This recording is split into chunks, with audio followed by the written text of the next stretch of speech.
So again, welcome everyone. I'm sorry, what? So welcome everybody. We appreciate you joining us this morning. My name is Ben Sutton. I'm the Director of Preservation for the Georgia Trust.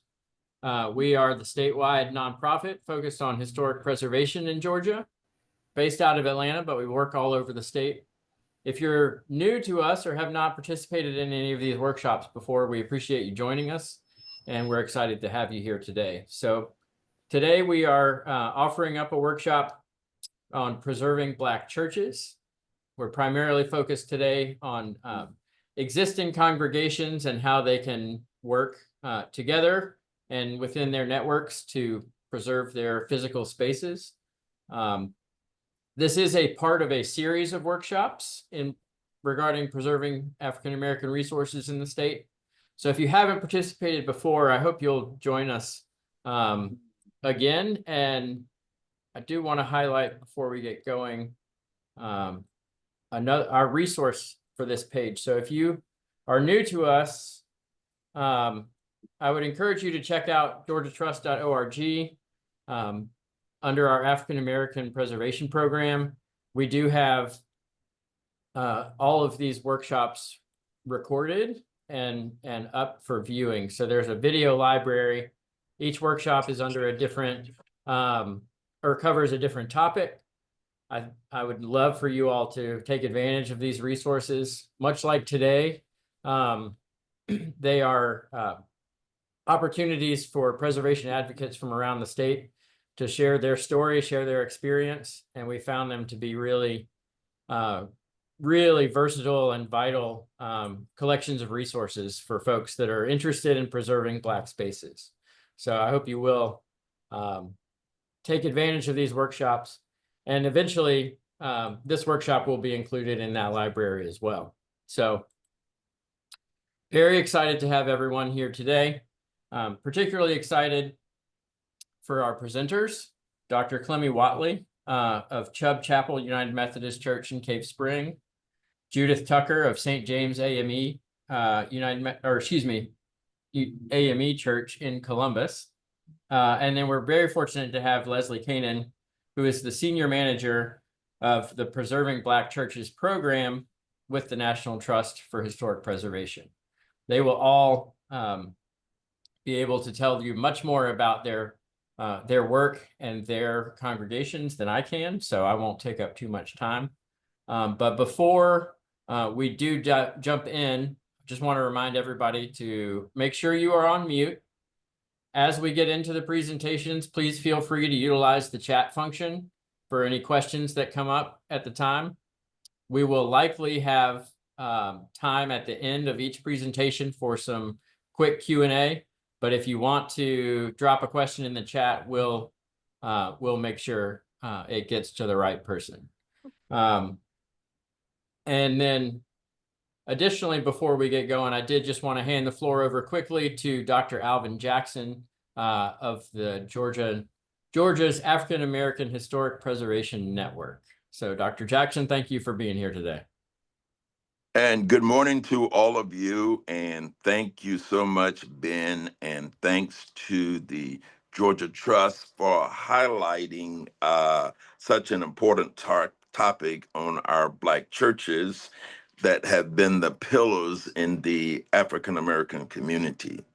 I represent the Georgia African-American Historic Preservation Network, known as GOPING, which is a group that was first founded in 1989, and its goal was to focus on African-American resources and to spearhead the preservation of those resources. We've been pleased to partner with a number of organizations like the Georgia Trust and others that are helping us in that process.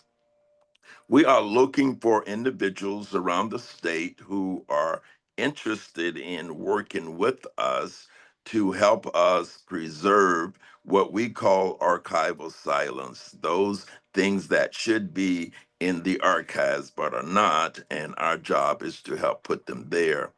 We are organized into 12 regions around the state based on the regional commissions. And we are looking for individuals in all of these areas to work with us. In around 2000, the Georgia legislature asked or helped us to fund a position as African American coordinator, which is a liaison between GOPN and also the formerly the Department of Natural Resources, now known as Community Affairs. So if any of you are interested, I'll give you my phone number, 419-307-1017. Please give me a call.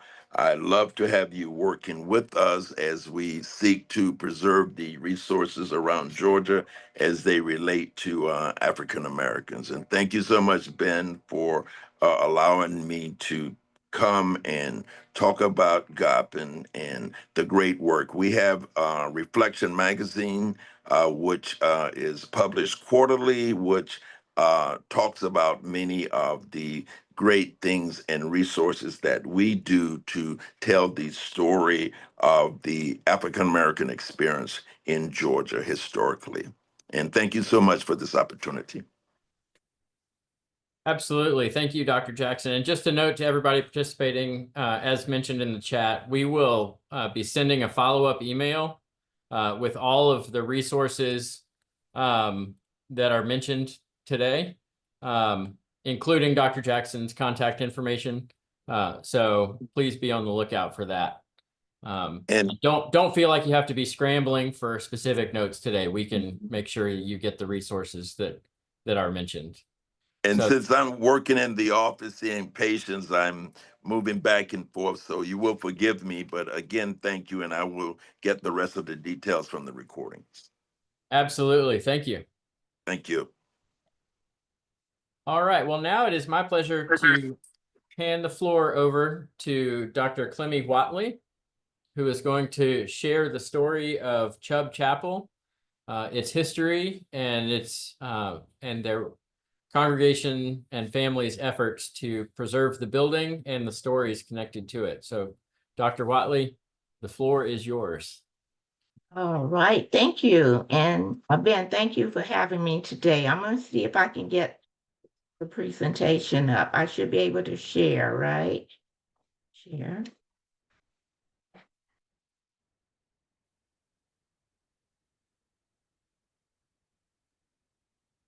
So we're seeing your, there it is. Okay. Yes. Okay. This takes me a while. Okay. All right, I'm there. Good morning, everybody, and I'm glad to be with you today. And I'm from Chubb Chapel, United Methodist Church in Cave Springs, Georgia. So I will be talking about who I am first, tell you a little bit about me, and provide a historical perspective on Chubb Town, Chubb Chapel, and the Chubb Family Cemetery. Discuss the preserving Black churches and at Grant and Chubb Chapel and how that came to be and what has been done as a part of that, and talk about our current activities at Chubb Chapel, and then take questions. So first of all, my connection to Chubbtown, Chubb Chapel. I'm the daughter of Elvira Chubb Bray and Albert Bray, and I grew up in this with a brother and a sister in Cave Springs in Chubbtown. You'll hear a little bit more about Chubbtown a little later. I'm the granddaughter of Everett, Chubb, and Clemmy, and you see the name Clemmy. It was a tradition to use our names over and over again through history, and so I'm named for my grandmother, Clemmy Sams. Sams was another family that lived in the Chubbtown community. And I'm the granddaughter of Henry and Laura Chubb. Henry was one of the 8 brothers and 3 sisters that founded Chubbtown. I'm the author of the book, The Chubbs, A Free Black Family's Journey from the Antebellum Era to the mid-1900s. And I just want to share with you what started this journey for the book, which took me about 5 years to complete. What was happening was that at that time, Nick Chubb was playing football at University of Georgia. And his father would call me each time CBS called, ESPN called, whoever called, he would say, Clemmy, can you help me with this? And so I ended up helping him because my mother, who was a real person who knew everything, she was 94 at that time, and she wasn't remembering things like she should. So I thought that this video that ESPN had done with Nick would give perspective about what Chubbtown is all about. And by the way, that's my daughter. Sorry about the commercial. Building your own American Family It's Insurance not roof cute. line? Yeah, life's better when you're protected under American Families. Okay. This is Essie Featured. This is the power of sports.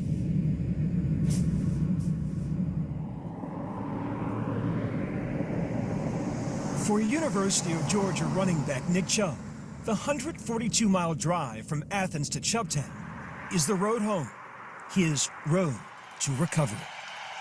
I am so tired and so weary, but I must go on till the Lord Home to his ancestors, shall call. where whispered wisdom has long healed body and soul.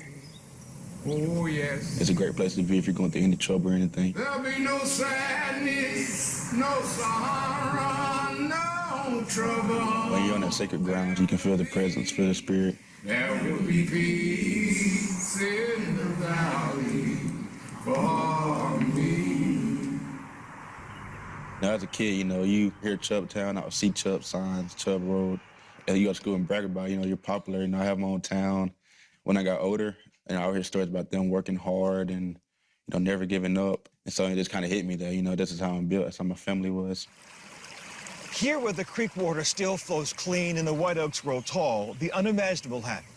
Chubbtown dates back to 1864, when a free Negro blacksmith named Isaac Chubb took his 8 sons and moved from North Carolina to Northwest Georgia. Here they bought land, started businesses, and created an all-black, self-sufficient town. This during some of the darkest days of slavery. The Chubb name stands for greatness, humbleness, hardworking. The Chubbs were known for their skills, they were known for their farming ability, and many communities in the area did not have the type of businesses that were in Chubbtown. Some 2,600 acres, the Chubbs owned it all. A coffin company, a grist mill, cotton gin, general store. So well established, even white folks would come to do business. To this day, it's part of the family lore, etched in the eyes of every generation. Few can explain it. Even the Civil War couldn't stop it. General Sherman, when he left Atlanta, he was burning everything that was in sight. But once he got to Chubbtown, when he found out that the Chubb brothers were self-supportive, he just told his soldiers, to leave them be. Mount up, get back on your horses, and let's go further. That's incredible during that time period for African Americans to be free. And so not only that, but for them to come and build their own community and start their own business was even more impressive. From the start, Nick has always wanted to achieve any goal put before him. As a Chubb, it's just who they are. They are grounded in succeeding. It wouldn't be long until Nick was making Chubbtown proud as a standout running back at Cedartown High. Now that he's a star at Georgia, Saturdays have become a family ritual. everyone watch the games if they don't go to the game. Looking for room. Touchdown, Georgia. What a game by the true freshman Nick Chubb. It's just pride. That's Nick. That's a part of us. Chubb at the 10, makes a move, touchdown, Chubb! That's amazing. We know Saturdays around here. He is getting the family back together for the good time. Early last season, the Heisman hype was building. Until one game in October, one play. The finish of that run is scary. And Nick Chubb is still down. 3 torn ligaments in his left knee. The rigors of rehab. Nick lost strength, weight, but never his resolve. Have you ever thought about quitting? Just saying, you know what? Can't do this. Too hard. No, sir. No, never, not once. Why? When take it back, you know, just how I was built, just how I was raised, you know, that's not an option. Starting with Chubbtown, you know, these people had every reason to quit, you know, dealing with racism and things of that time. I know for them, you know, this wouldn't stop them from building, you know, a whole community, a successful community at that. So this is nothing. God, we thank you for Nick. We realize, God, that the little setback that he had last year, it's just a test. So many people, and not just my family, but the whole community, they pray for Nicholas. They love him. They tell me every day. God, we realize that he's going to be all right, because as long as he believes in you, God, we know he's going to be okay. Amen? Amen. Amen. Amen. In honor of Black History Month, Chubb's near and far returned to the old church house. Family, faith, it has given them strength for 152 years. Strength they all hope Nick can take back to the football field. I don't say it enough, but I am thankful for everyone out here who come and support me, prayers, thoughts, and our support. I pray that you continue not only pray for me, but everyone around you, and have another blessed year. Thank you.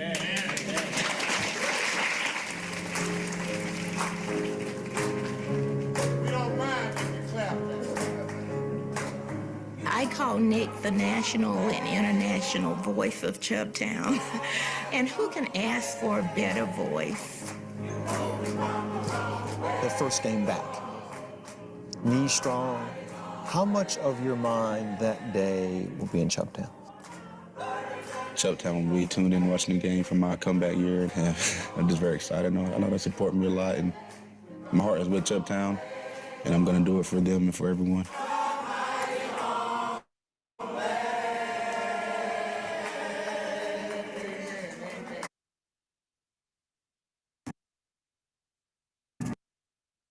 I took 2. Yeah, just a second, and I'll see if I can get it going here.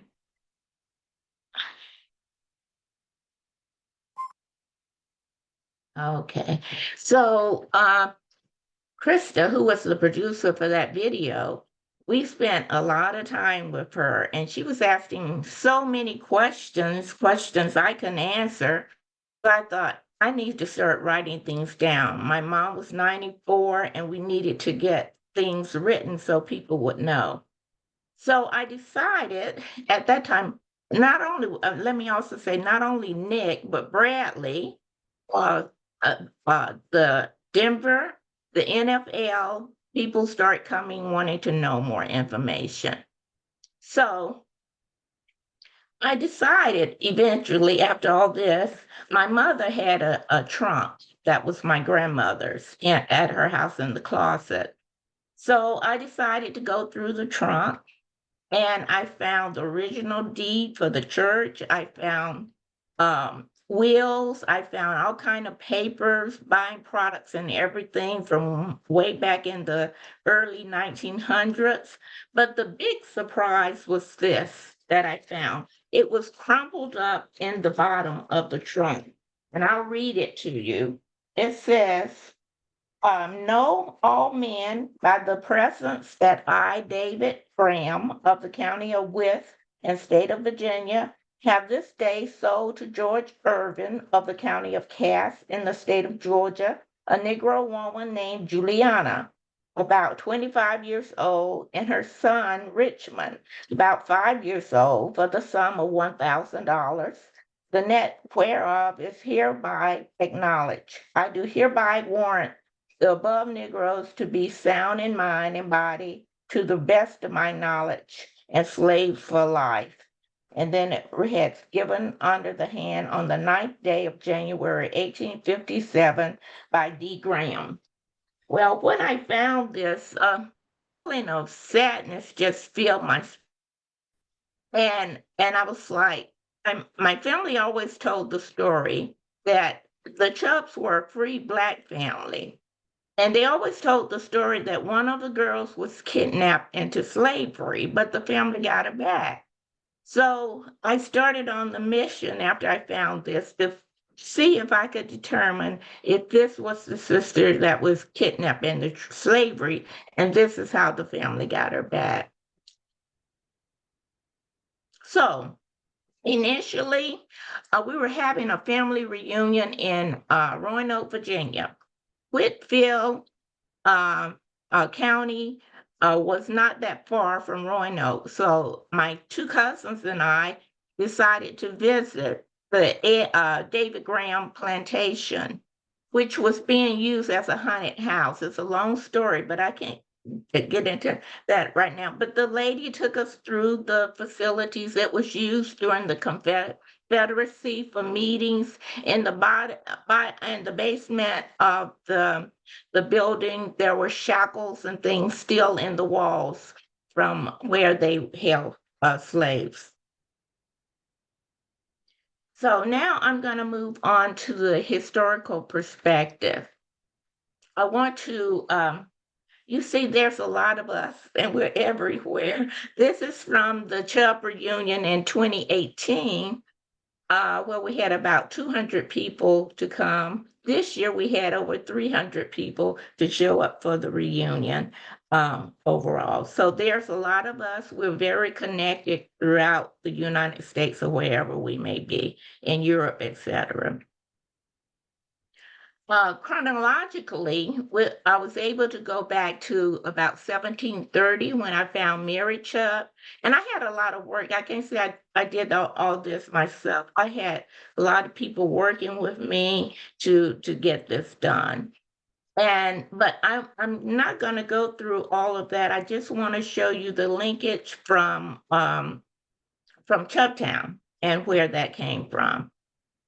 Okay, so we're connected in Chubbtown, starting from Mary. Mary had a son named Nicholas. So with Nicholas, we found Nicholas in the late 1790s in Caswell County, North Carolina, and he was the blacksmith for a family called the Hornbuckles.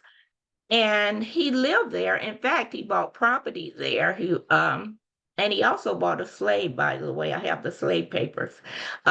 He bought property there in 1816, but he sold everything he had in 1830, and he moved to Gifford County, which was the county next to Caswell, and the whole family dispersed during that time. So in around 1830, he had a huge family, and these are some of the siblings I could find that moved to Georgia. So Isaac, who would be the descendants of Chubbtown, Isaac moved to Morgan County, and I was able to determine that because of registration records. Even though you may have been a free Black, you still had to be registered. And if you didn't have your registration papers, they may put you into slavery, put you into jail or anything. So you had to have your registration papers. This was the first registration paper I found in 1832 in Georgia, in Morgan County, Georgia. Isaac's wife was named Polly. Sometimes she was referred to by Mary. And it says she and her daughter, Nancy, who was 15 months old at the time, were found.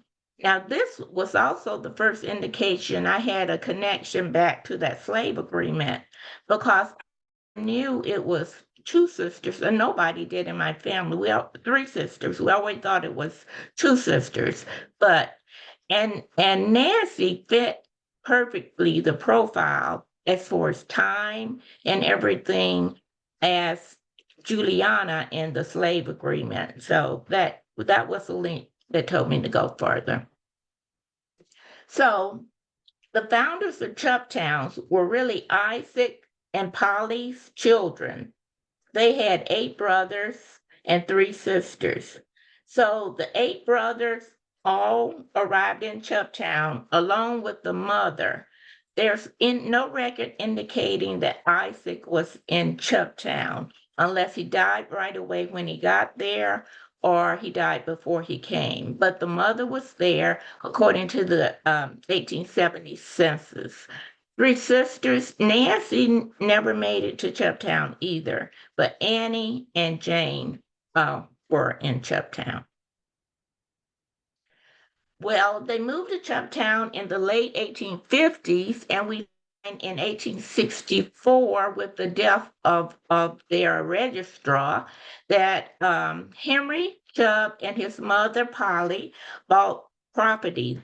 They first bought 320 acres and 40 acre plots, which would have been 988, 1029, and 1060. But by the 1870s, they had expanded that to include more property in Floyd County, Georgia, and also expanded it in later on into Polk County.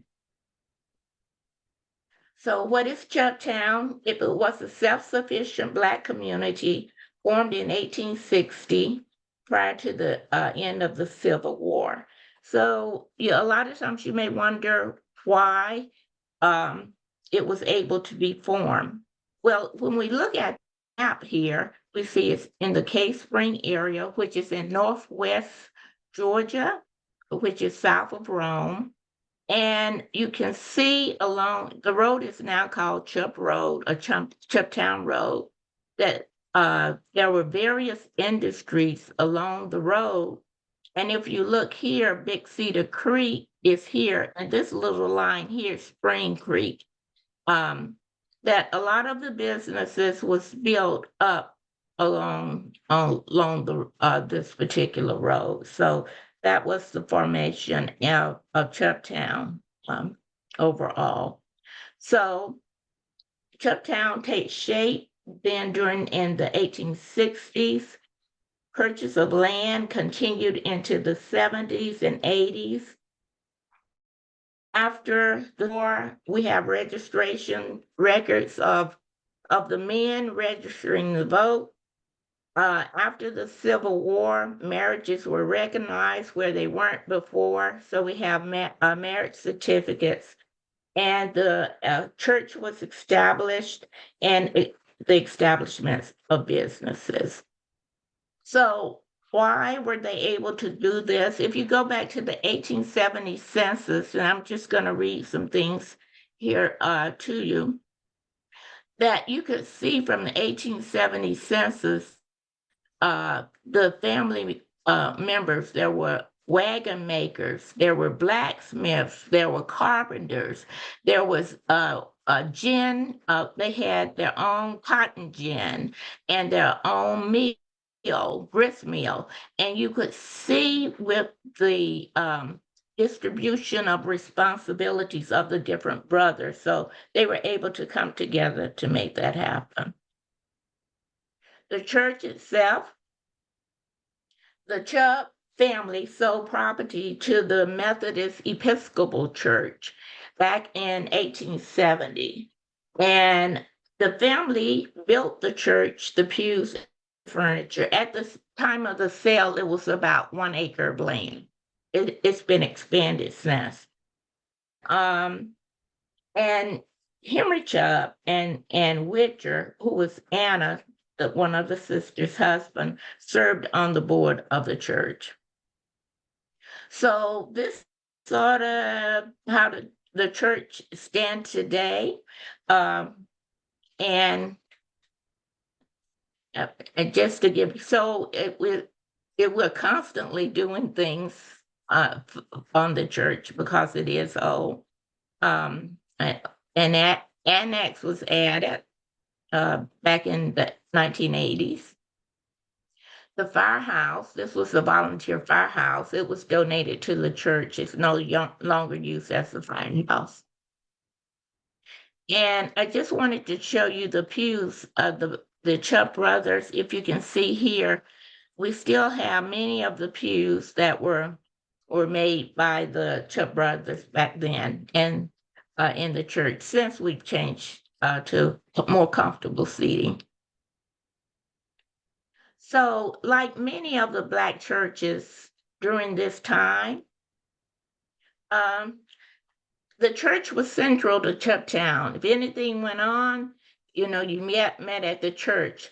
There was a consistent voice that you heard from the church, not only for your spiritual growth, but also political. And the members of the church were really strong people in the community, and they gave to the community, and they also gave their being to the vitality and the strength of the church. The church was very important during the struggle for racial inequality and racial violence and social justice. By the way, I'll just add that when I grew up in Chubtown, I grew up during segregation. And via the church, education, businesses, and political activism occurred. It contributed to the culture of the people, and in our church, education was paramount. So, in addition to the church, we have the Chubb Family Cemetery. Every year for Sunday in April, we have a program to bring in family members and to serve as a fundraiser for the upkeep of the cemetery. It's located across our little one-lane narrow bridge across from the church. And it's kept up. My brother keeps it up.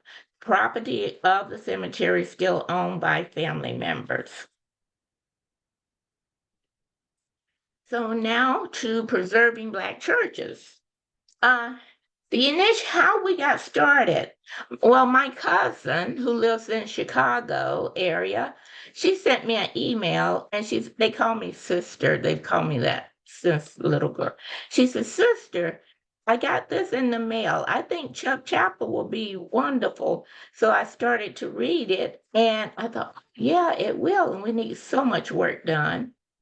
So we proceeded to write a letter of intent, and was very pleased to be one of the about 70 or 80 people selected to move on to write a proposal.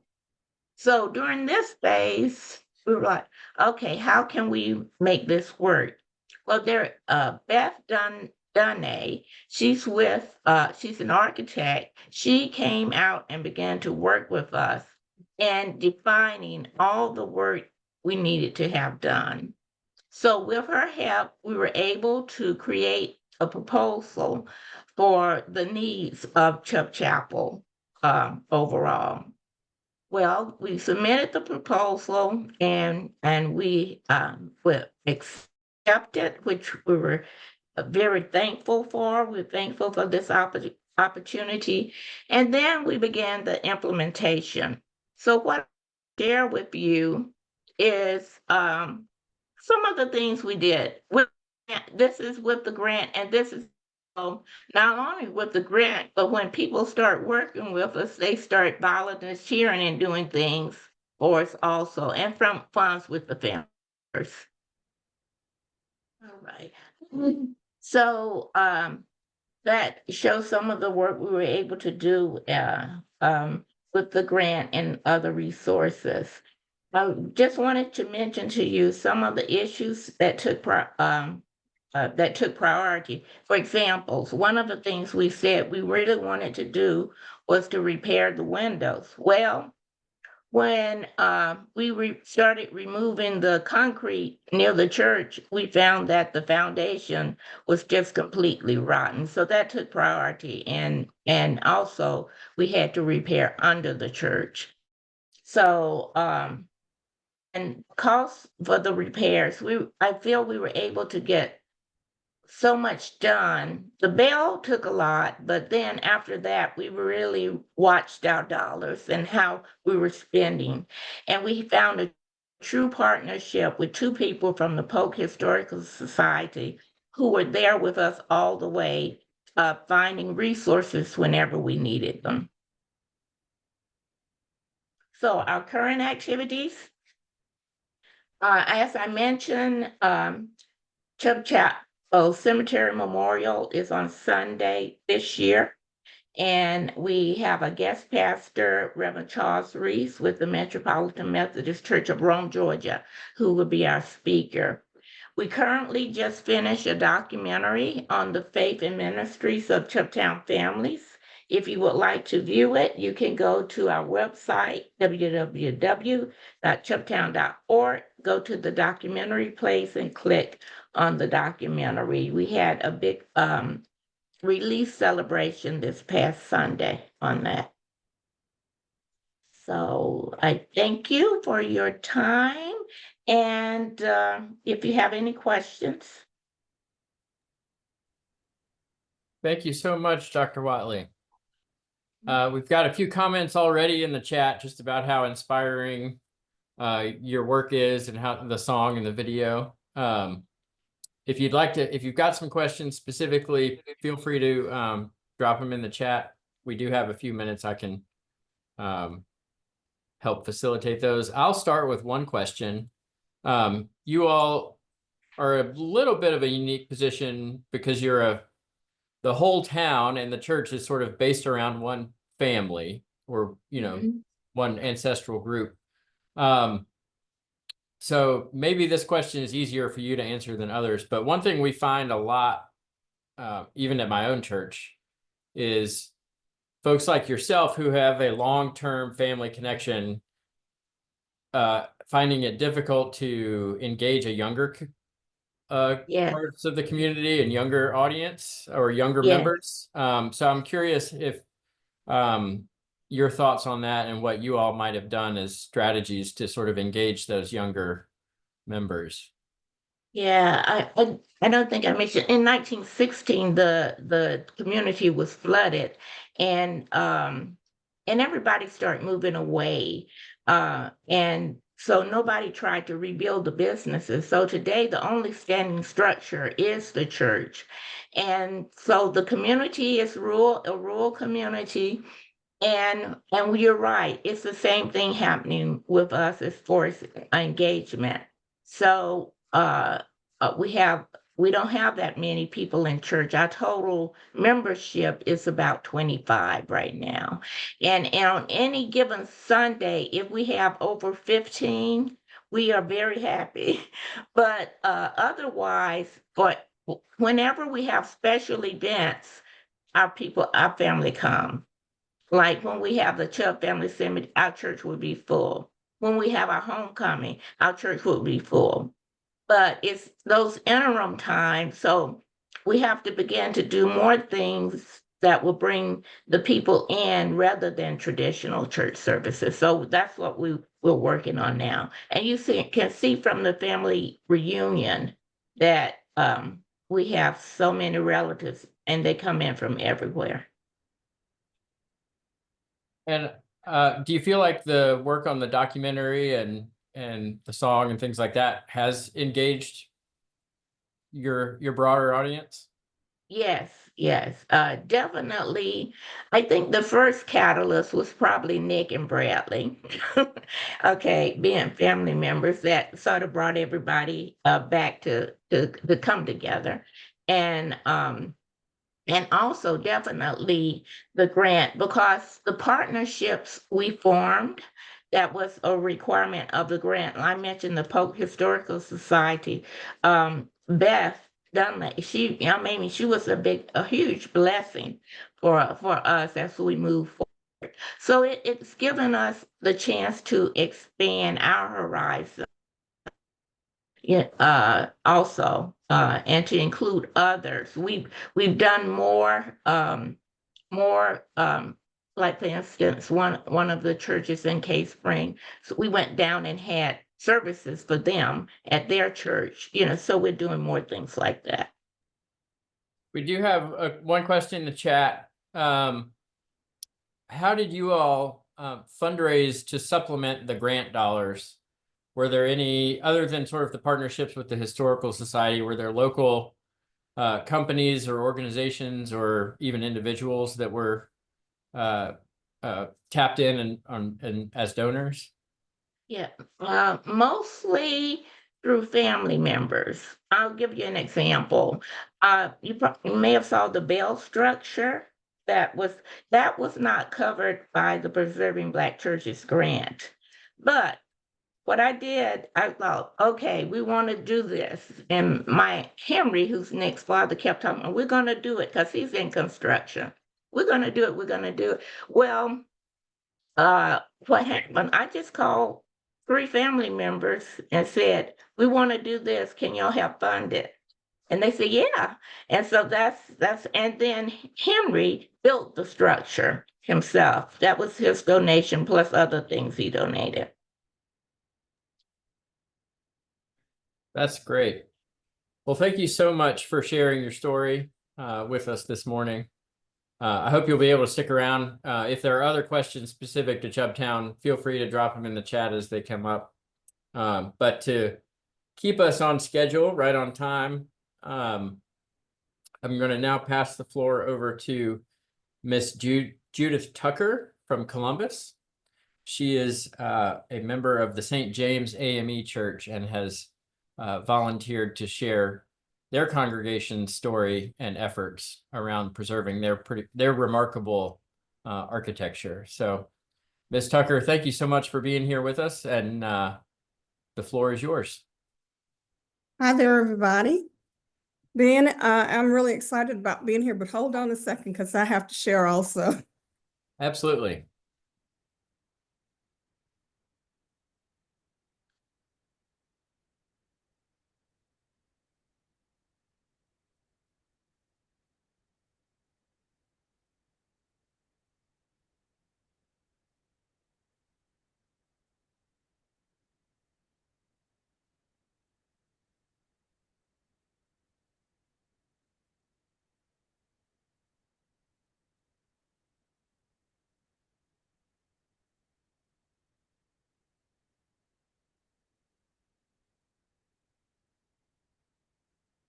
Hold on a second. We saw your slides briefly, just for a minute. And then Okay. Oh, great.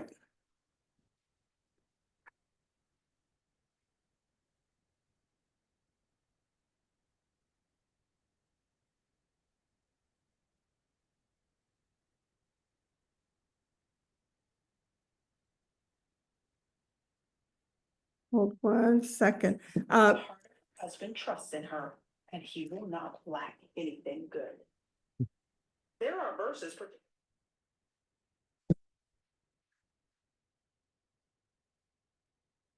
Go back here.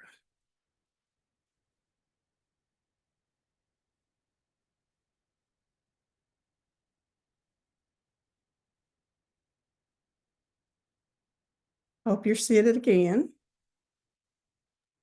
No, not yet. Not yet. Okay.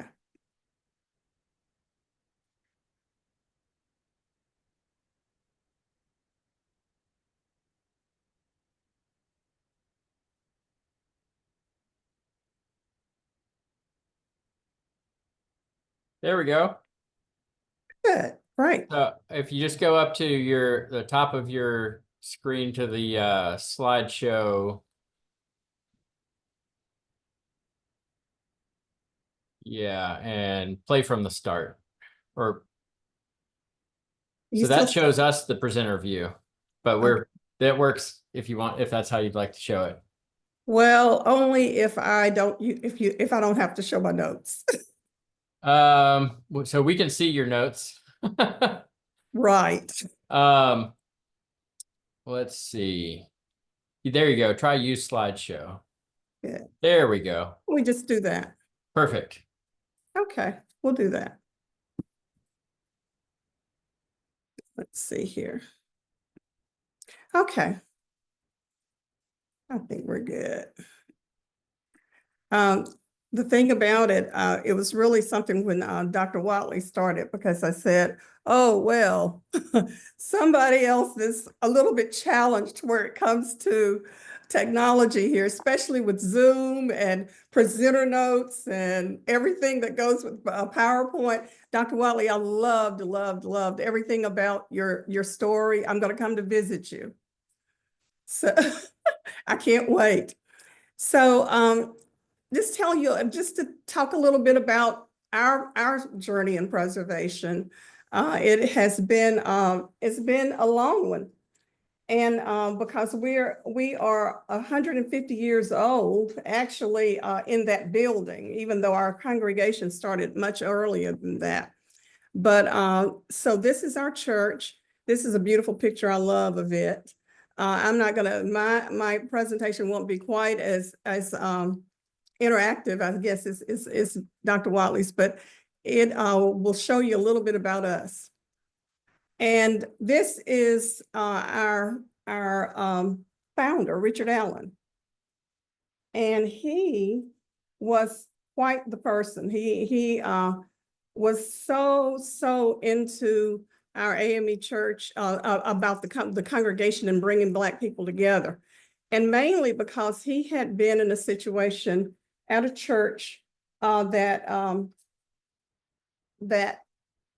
if you recall back in those days, in the olden days, and this was in 1787, Black people were worshiping with whites in the Methodist Episcopal Church, in some cases and in other places.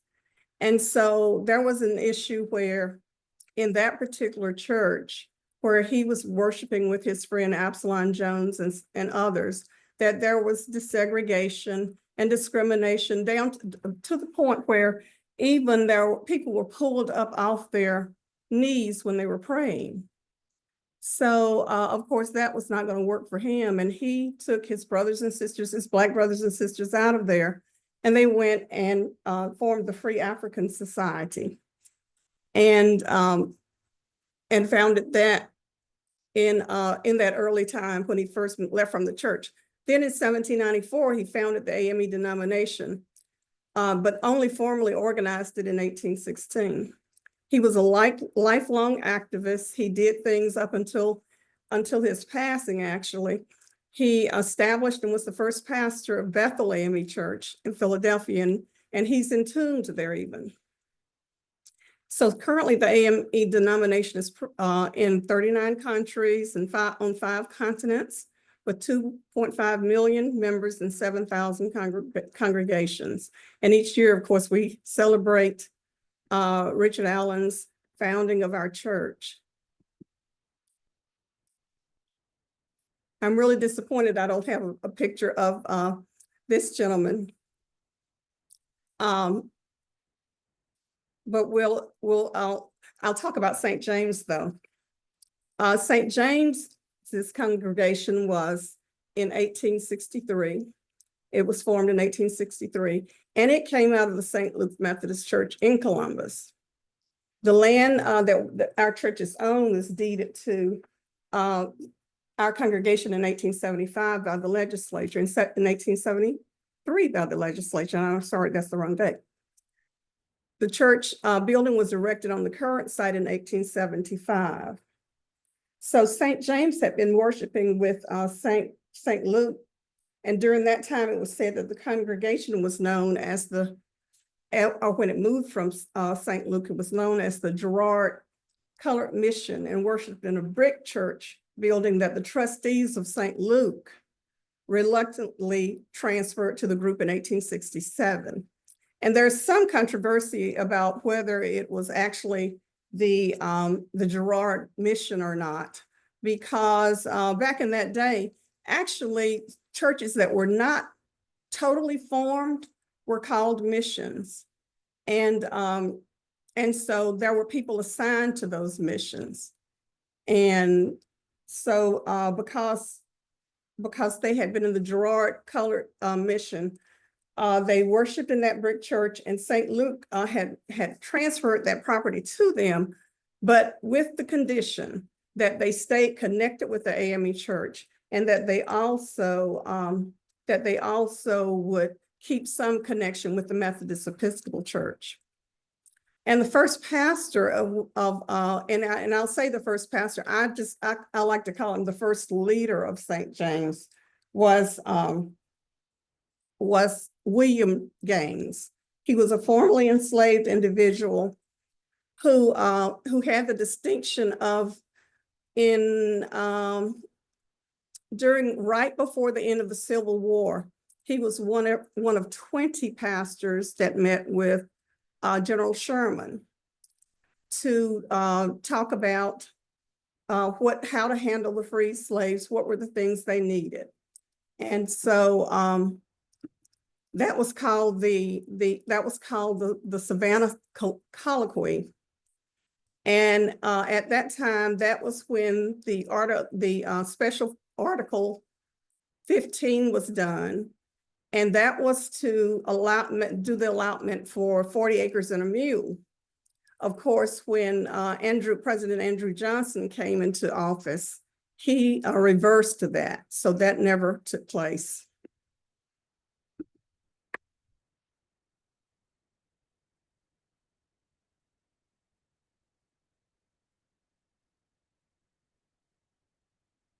Wesley John Gaines was the younger brother of William Gaines, and recognized as the first pastor of St. James.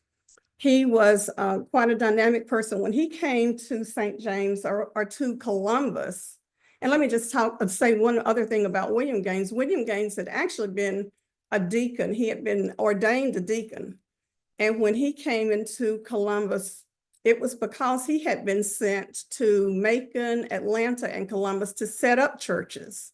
And so at that time, he came in and organized things, but he was not, and I call him the leader. I don't consider him the pastor so much so, because in 64 and 65, it was just in its organization stages.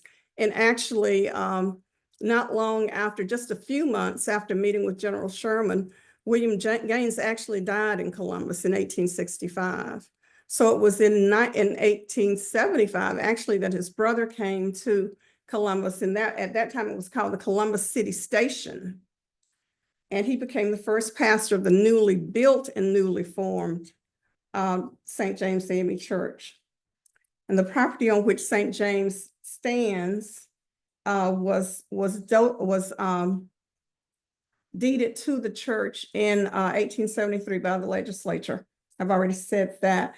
And so Wesley had a strong leadership role in the formation of the church, of the various AME districts also in Georgia.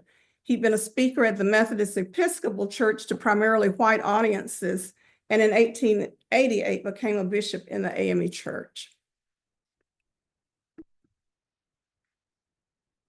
St. James was the site of many meetings back in those days, back in before the Civil War and even up until the Civil War. And since we have 4 area schools named after St. James members. And so there's a lot of social and civic engagement where St. James is concerned. Here you'll see our sanctuary. And it's now at that time was there were people there to speak with Carolyn Hensley, who is our historian. And they were there, had gone on a tour, and she was given a further briefing on what takes place in St. James and what we've done, and all of the wonderful architecture that is there and was there for so and has been there for so long. St. James is a marvel, I think, to some individuals, that especially to artists who like beautiful things to capture on paper and on canvas. Here you see Jared Holbrook, who did a tall painting of St. James and exhibited it. He was one of the winners in an art competition, and you see him with Governor Kemp, and he exhibited his artwork until the fall of 2023. And I think that piece is still in his possession. This is a painting by Bo Bartlett, who is a world-renowned artist, and has an initiative called Home is Where the Art Is, where he and students and other artists work with the homeless community to assist them in doing their own art and selling that art. And this painting is called AME, and it represents Bobby Rose, who was one of the homeless individuals in our area. Are we still okay as far as what you see, Ben? Absolutely. Yeah, it's working well. Okay, good, good. Okay, Gary Pound is an illustrator in Columbus, and well, he's an artist and all types of artwork he does, and he comes from a family of artists. And this is an illustration he did of St. James. It's a beautiful illustration. Again, this is one of my favorite photographs. Reverend Shirley Strouder did this, and was leaving a conference one night, and this was it had been raining, and the double rainbow is there. And I believe the double rainbow means transformation and hope. And so, which was a perfect thing for that evening and for us all the time. And this is our culture keeper, Dr. Judy Purnell. In our area, she is one that is always just loves St. James, even though she's not a member. She loves it. And she noticed these bricks were being excavated somewhere in the historic district. And she thought, well, those need to go in front of St. James. And she called to the city and she got that done. So, preservation. What? Keep so busy praising my Jesus. Keep so busy praising my Jesus. Ain't got time to die. 'Cause when I'm feeding the sick, when I'm healing the sick, when I'm healing the sick, ain't got time to die. 'Cause today. So let's talk preservation. The voice you heard is the voice of 98-year-old Mr. James Bussey, accompanied by the members of the St. James Choir after we dropped in on rehearsal and had the choir to do one unrehearsed take of this song with Mr. Bussey. It's an all-time favorite and a standard during Black History Month. When we think about preservation's aim, the goal is to protect and maintain places, but also not to forget the people that made it possible. And I think that's certainly borne out in Dr. Watley's story. We often do the same for keepsakes and certainly artifacts, all to be shared and appreciated by generations to come. However, not only do we preserve a cultural legacy, but also the evidence of people or family connections that which is being preserved. As in the case with, let's say, church ledgers.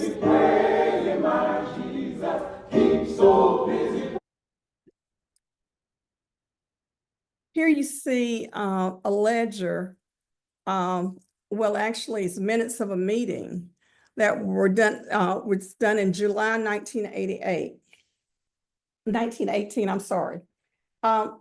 So just imagine that's somebody that you know, that there's your family member that made a motion in a meeting over 100 years ago, something important. It was an important meeting, they made a motion, things passed 100 years ago, over 100 years ago. My father was a jack of all trades and a perfectionist. And so years ago, there was an ad campaign that encouraged people to do work they wouldn't mind affixing their signature to. My dad passed in 2010 at the age of 89. Some years since, my brother was hired to do some work at a home in the area where we'd grown up. As he walked down the concrete steps in the back of a house, he came across my father's signature or initials in the concrete. And before that day, he'd had no idea my dad had worked there. It was special to the four siblings, my four siblings, whose hearts were feeling the significance of my father's handiwork. So you not only are preserving the things, the artifacts, the pews, the whatever, you're preserving the fact that those individuals have occupied that space at one time. And it means so much to family and to others when they come around again.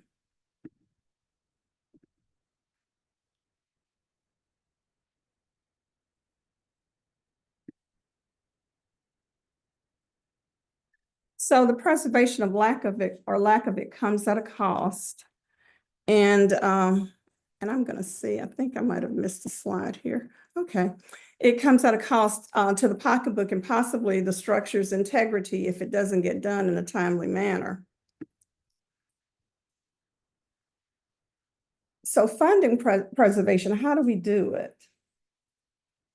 We can, I guess optimally as a church, we might regularly want to set aside funds in our organization budget to manage projects as they arise. But that's not such an easy thing to do. If you're like most churches, I would say that there's just not that extra money all the time. But it can be done, and that's one way to do it. Another way is fundraising through brick walkways or galas or drives, something of that nature. There are government grants like those of the national and state preservation grants, such as what we are connected to right now, the individuals there. And then there are private grants for the National Trust for Historic Preservation, National Trust African American Cultural Heritage Action Fund, and others, community funds and such exist. Corporate donations are another thing that might be tapped into. You might check with some of the corporations who's in your vicinity. Check with them, check their website, see what they do in the realm of corporate philanthropy. And I'd say don't give up. Whatever you do, especially if you're reaching out for funds, don't ever give up. You just never know what will happen.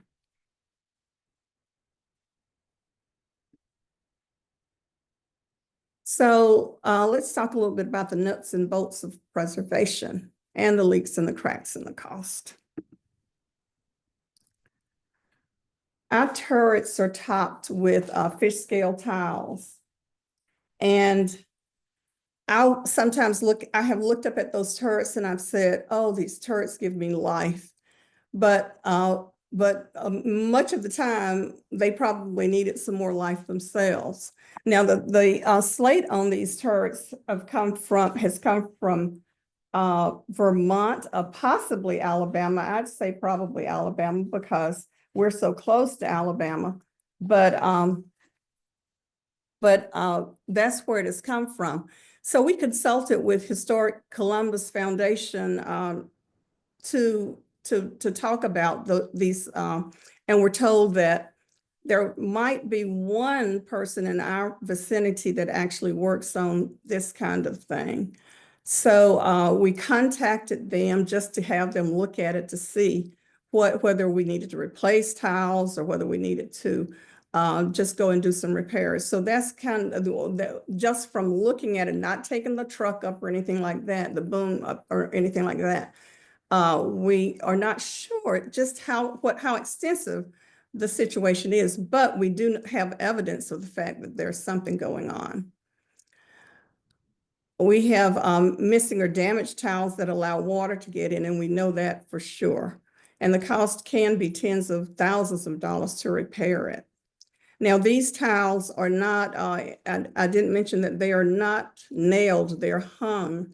And so apparently back in the 80s, there had been some issues with the tiles not being, the tiles rusting and then breaking and allowing water to get in. And so here we are again, some years, quite a few years down, but we still have some issues there. And so this shows you what we're talking about here. The damage on the, you can see some of the wear on the outside of the church. And then on the inside, the orange arrow shows the wear on the outside of the church. And the turret, where the water's entering somewhere up there. And then the blue arrows are showing you where there is some damage inside. Now, these are some beautiful spiral staircases leading down from the balcony to the narthex, which is our west-facing portion of our sanctuary. There's a small piece of glass missing in the window. You can see that, but you also see the workmanship that has gone into making that spiral staircase. And we can see a bit of wear too on the woodwork where there has been some moisture infiltration.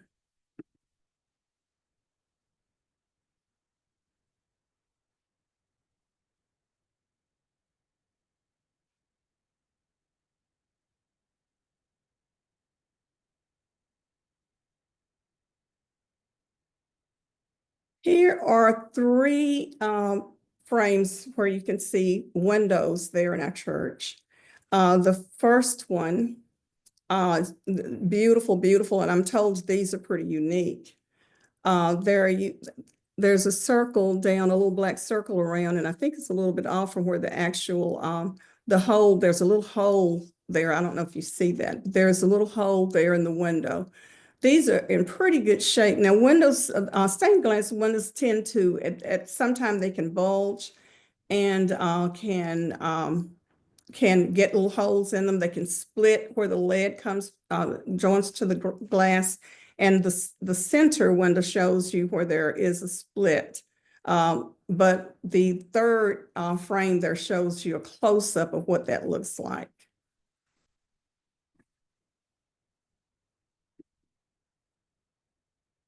Again, this shows where there could be water infiltration above this window, and you do see damage in the other frame. So this would entail doing some brick work to alleviate that. And here you see where there will be brick work needed, some repointing of the bricks in order to alleviate some of the water damage that might be infiltrating the inside of the church. These are our doors. This shows a view of the doors as you go in, and then a close-up of them. And these doors are our pride and joy, and they have, we feel like they might have been built around 1860.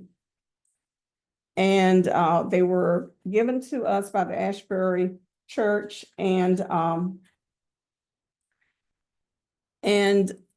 they were carved by slaves. And it's just an amazing thing to see them. They are 5 feet tall, 5 feet wide and 9 feet tall. And they are massive. They're not as heavy as you would think they are, but they are heavy.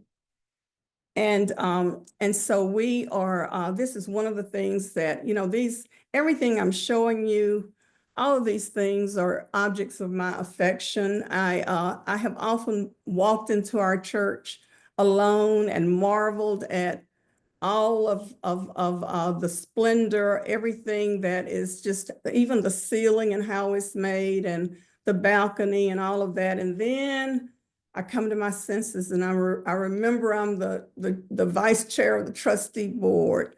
and I have the weighted responsibility with others of doing, of having these things that we have to always keep our eye on and know that, that it has to be fixed or whatever has to be done with it. So, so these doors have, I believe the last time we might have gotten them restored was in 1999, when one of our members took that upon herself to do that with her family. And so, so it's time for them to be done again. And we're excited about the possibility that they can be done in the near future. Again, this is a picture of the doors and a picture of our church from days gone by. And interesting about this picture of the doors, you see, you can see all the carving, but you also see the egg and dart molding that crowns it at the top. Again, you see the carving of the doors. Now, there was a conference at our church last year with the Georgia Trust, and we were looking at the doors, and someone walked up and said, "Oh, I know these doors. I know about these carvings." I had, when I came to St. James, I had seen the doors and I had gone on the web trying to see if I could match those carvings to something I saw on the web. But you know, as I'm at a new church, I'm getting involved, life starts to life, and I just put that research aside. And so when Dr. Joyce Law, Lieutenant Colonel retired Dr. Joyce Law, came up to those doors and talked as though she had been there when they were carved. She knew so much about the carvings. And she talked about what the rosettes meant and other objects on the door.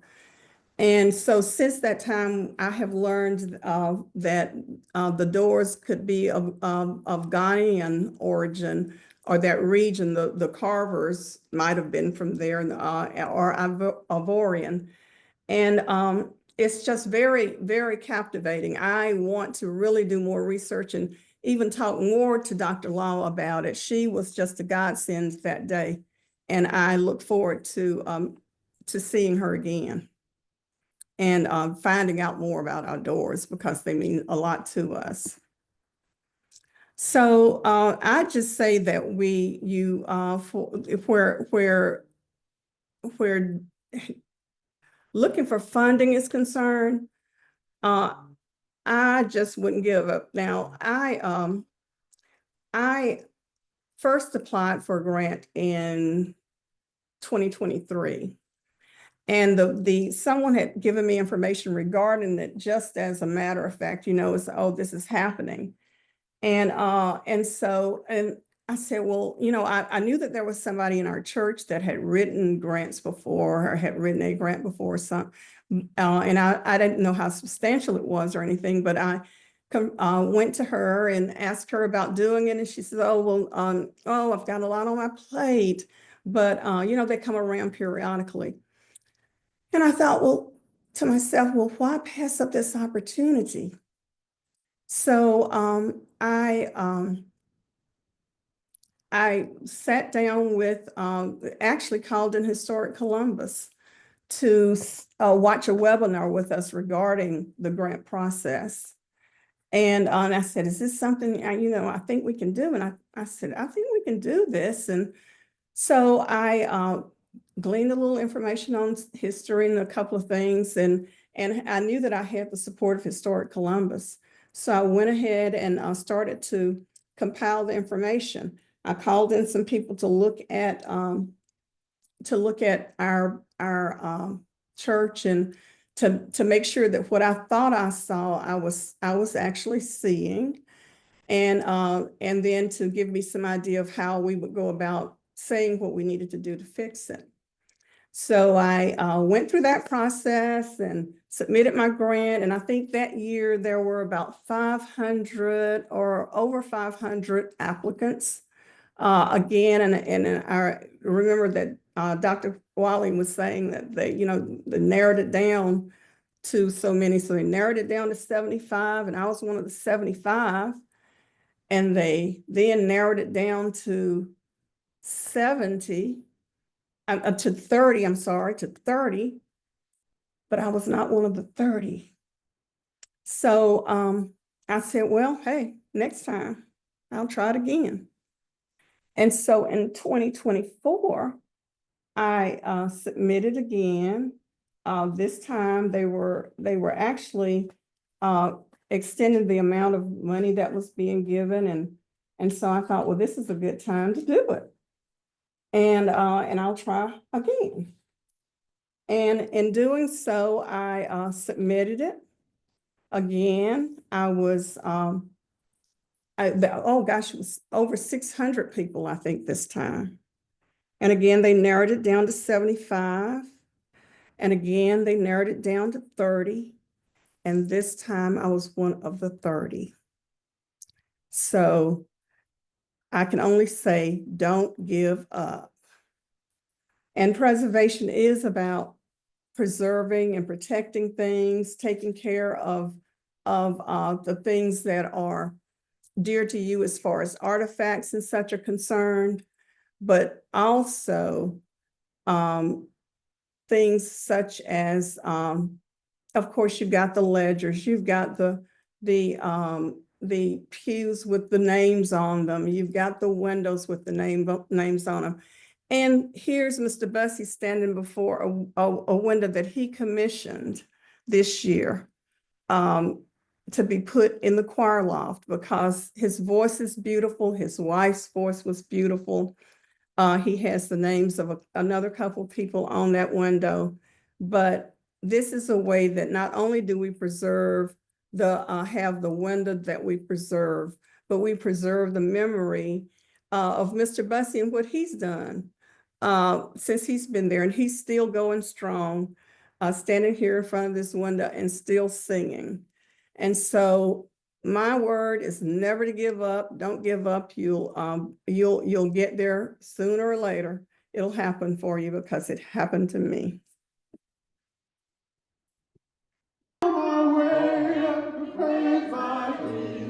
Out of my way, praise my Lord. If I don't praise him, the rocks gonna cry. Glory and honor, ain't got time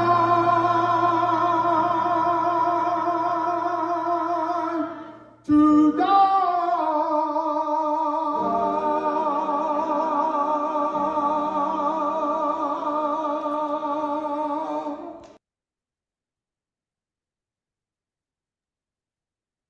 Thank you so much. That was incredibly informative and inspirational, I think, to everybody on the call. So we really appreciate Ms. Tucker, you sharing all of that history and all of that work that you all have put into it. We did have one question in the chat that Leslie has provided an answer for, but I'm going to ask you as well. Do you know if the AME denomination as a whole is working on any sort of specific preservation efforts where the denomination may be assisting individual churches? I don't know of anything, not any formalized thing at all. Got it. Let's see if there's other questions here.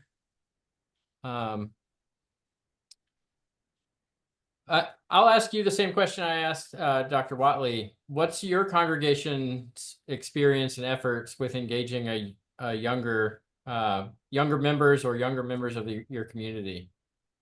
And has the architecture been a draw at it?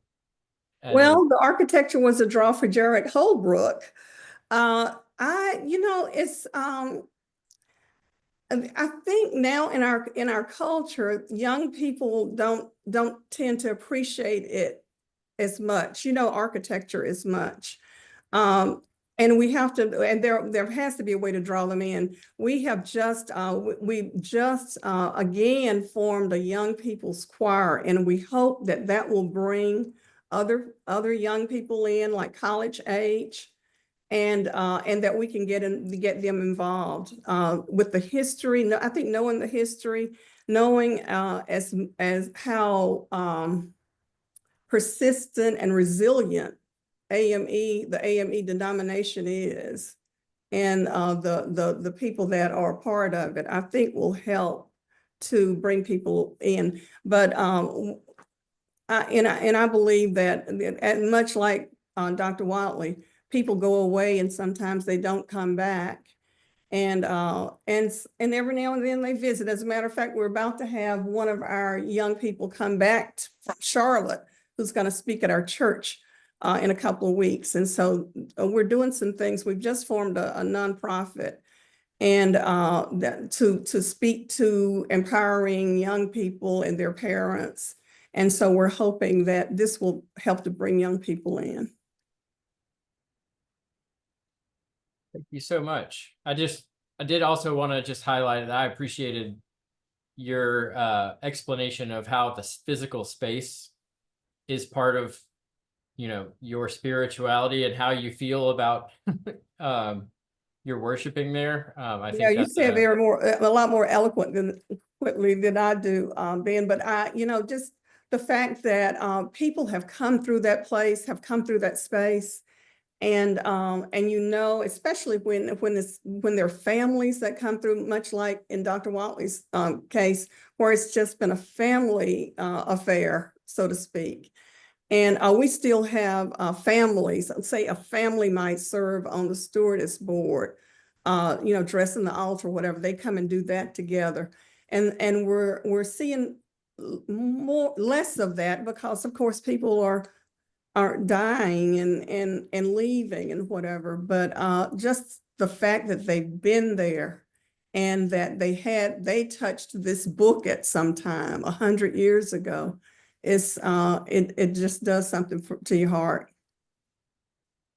That's from just a general preservation perspective. We always talk about how the physical space and the tangible things are the direct connections to the less tangible history and feelings. And I would argue it's probably most that feeling is most understood in a sanctuary and in a church with a historic building. So thank you so much for your time and your effort in putting that presentation together. It was excellent. And we have I didn't plan it this way, but it worked out well. So both Chubb Chapel and St. James have been recipients of grants from the National Trust African American Cultural Heritage Action Fund. And we are very fortunate today that our final speaker is actually an employee of the National Trust, and specifically the African American Cultural Heritage Action Fund. Leslie Canaan is the senior manager of the Preserving Black Churches program, and we're fortunate that she lives in Georgia. She does, as I understand it, work nationwide, but she is a Georgian, and we're grateful for her to be here. So Leslie, I am going to go ahead and turn it over to you. Thanks, Ben. As you said, I'm Leslie Canaan, and I'm the senior manager for the Preserving Black Churches program. I first want to say thank you to Ms. Tucker and Dr. Watley for an amazing program. You know, we read these applications, and I've actually been to Columbus to the church, but hearing the program, hearing your presentations just provides me with so much more history and context. The second thing I have to say is I don't appreciate that they told me that they were going to have music in their presentations, because there will be no music in my presentations. And I promise you, y'all do not want me to sing, because this presentation will go south really quickly. So just prepare yourselves for no inspirational music in my presentation. So with that, I'm gonna share my presentation here.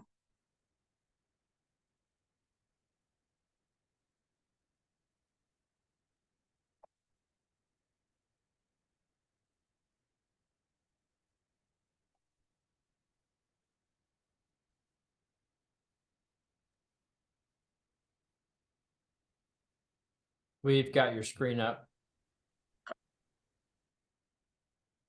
Right. So just to give you just a little bit of background, because I never assume who knows about the trust and who doesn't. So the National Trust was founded in 1949, and we are a privately nonprofit organization that works to save historic places around the country through direct on-the-ground action, through advocacy, through grants, through storytelling, and through our historic sites. While our main headquarters are in DC, there are many of us that work remotely, and I happen to work here in Georgia, as been mentioned, specifically here in Atlanta, where I have lived here since 1993.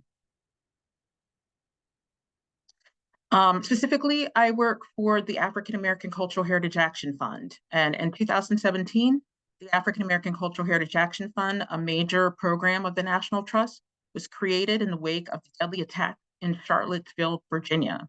While Brent Leggs, who is the executive director of the Action Fund and a senior vice president at the National Trust, had long been working towards this goal, the incident was a catalyst to creating the program that started with 2 people and now has a staff of over 10 people that are focused on various grants, programs, initiatives, and projects across the country. That sole goal is highlighting African American excellence, activism, and achievement, and preserving the places and spaces associated with those stories. Now, a few of those programs include the National Grant Program, which was our very first grant program, our HBCU Cultural Heritage Stewardship Initiative, Preserving Historically Black Churches, which I'll get to in a minute, Conserving Black Modernism, the Nina Simone Childhood Home, the John and Alice Coltrane Home, the Legacy of Emmett Till and Mamie Till Mobley, the Robert Smalls House, Hope Crew, which was our hands-on preservation experience, and technical assistance, which we offer on all of our projects. Now, more specifically, the thing that I came mostly to talk about is our Preserving Historically Black Churches program. Now, it encompasses several different things. So first, I would say that Black churches established a new national program to provide direct funding for historically Black churches. In its 3rd year, as of this past Monday, we announced a total award of $8.5 million for 30 churches across the country. And so in our 3rd year, we have now given a total of $16.5 million to 91 churches. And I would note that 8 of those churches have come from Georgia. We also have our Rapid Response and Emergency Grant Fund, which was created to help churches that are facing unexpected and imminent threats from things like natural disasters, vandalism, or fire, just to name a few. We have already helped churches in Kentucky, Indiana, and one here in Georgia, and we're definitely anticipating helping more, just thinking about the fires that just happened in California. We are also working to provide targeted assistance to a church in Chicago and a church in Los Angeles, collaborating with those churches, working alongside architectural and business consultants. We are also working with 4 civil rights churches in Selma, Montgomery, and Birmingham, in collaboration with the Alabama African American Civil Rights Heritage Sites Consortium to provide a stewardship model alongside those same architectural and business consultants. And lastly, we will continue to amplify the stories of historic Black churches through a variety of ways, and we currently have three video series. Now, I just wanted sort of do a brief overview of our program. So first, we generally provide funding to preserve historically Black churches, whether they are active or non-active. And the grant awards are intended for projects to preserve the historic religious buildings and strengthen the capacity of both churches and preservation and community organizations to steward and utilize those historic churches. Eligible applicants include the churches themselves, 501c3 nonprofits, and public agencies. Now, the maximum award is $50,000 and the minimum award is, I'm sorry, the minimum award is $50,000 and the maximum award is $500,000. Now, this does depend on what category we're talking about. And this includes capital projects, endowment and financial sustainability, organizational capacity and operations, programming and interpretation, and project planning. Now, one thing that I'll note is that all of our grant categories, with the exception of endowment and financial sustainability, do not require a match. Again, all of our grant categories, with the exception of endowment and financial sustainability, do not require a match. The other thing I would note is that none of our grants can be used to match our other grant programs. So, such as we have a grant program in another department called Fund for Sacred Places, which I'll talk about a little later. You can't use our grant to match that grant. Our basic criteria is historic and cultural significance, leadership support, planning and project development, capacity to manage the grant project, capacity for continued stewardship and maintenance, and capacity to leverage grant funding. Those are just our basic criteria that we look at. Ineligible activities include new construction. We do not fund any new construction or parking lots or monuments or cemetery restoration, technology improvements, or archive record or conservation. One thing that I do want to talk about is a little bit about what our actual categories include. So for capital projects, we're basically looking at physical restoration, rehabilitation, stabilization, and preservation of the historic building or auxiliary buildings, such as a parsonage.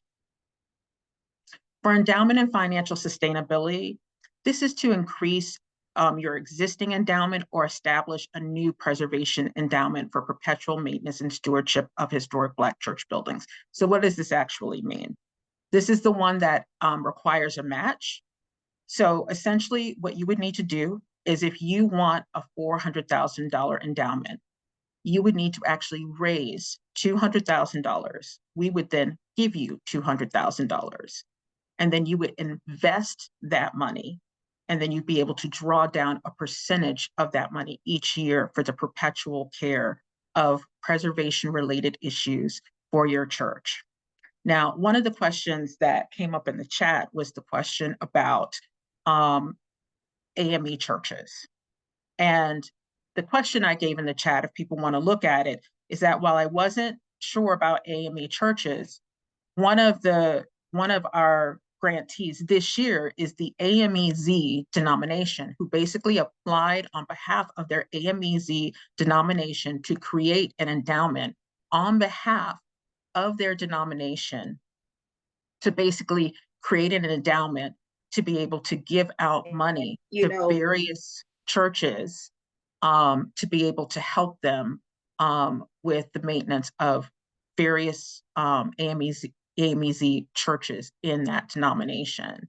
But they'll have to raise money, and then we'll match that, and then they'll invest that to be able to then help out their churches.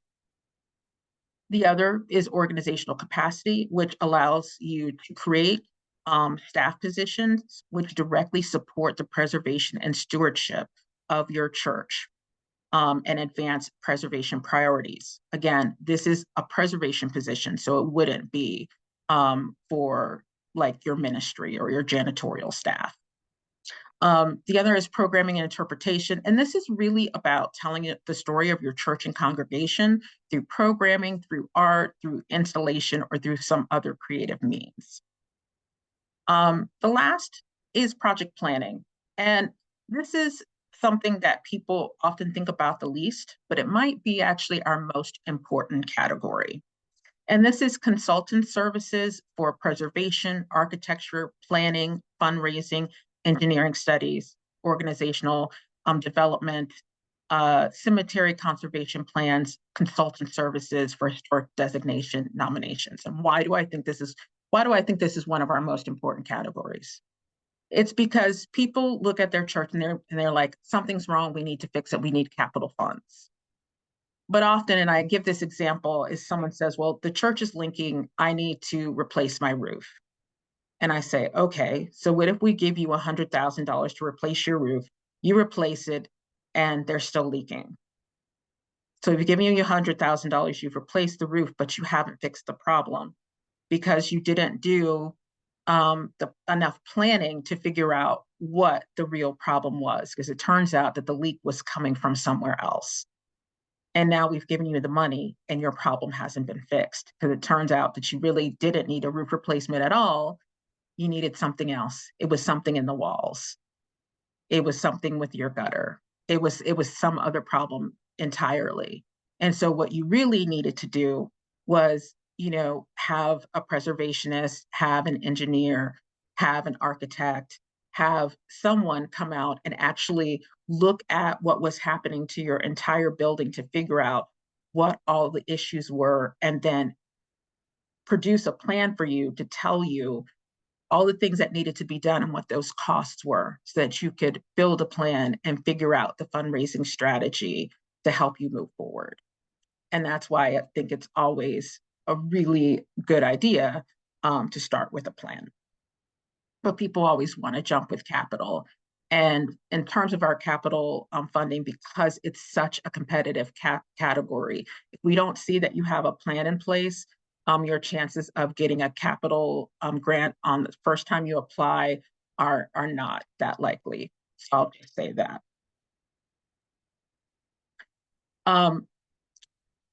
So next, I want to talk about, oh, I didn't realize I was already on this slide. Sorry.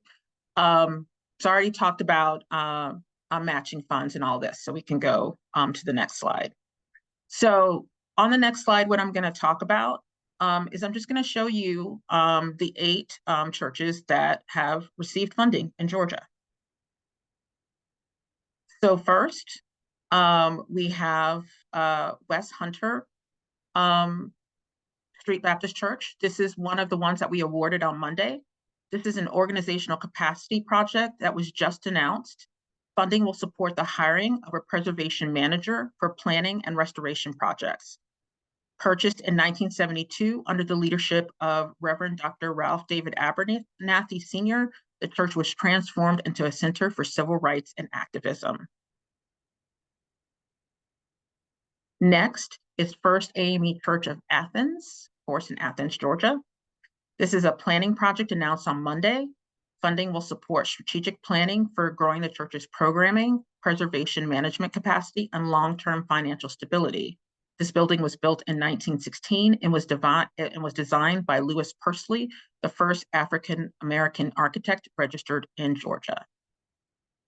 Now, this next one, I think we are all now familiar with, so I won't go over its history. This is a capital project that was just announced on Monday, and we were actually able to be in this church at this annual statewide conference last year. And again, we already have a really great history of this church. You'll also recognize this church. This was actually from our first round. And they specifically received a grant to help repair their steeple and repair the foundation. Chubb Chapel, United Methodist Church.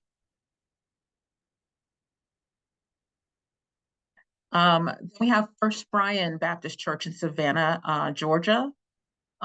This is a capital project from our very first round, and they've already completed their project.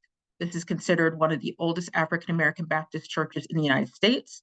First Bryan Baptist Church has been in continuous service for 234 years. The grant funded repairs to the roof, gutters, soffit, choir loft, and masonry. This is First Missionary Baptist Church in Thomasville, Georgia, a capital project in our second round that is currently underway. Originally constructed by formerly enslaved congregants between 1890 and 1900, many political, cultural, and intellectual luminaries, including Jesse Jackson and Shirley Chisholm, have visited the church. Funding will help the church repair its roof and eaves, with have both sustained severe damage. That was actually their original project, but they've, like many of our projects, they've had to pivot and will now actually be working on some wall damage.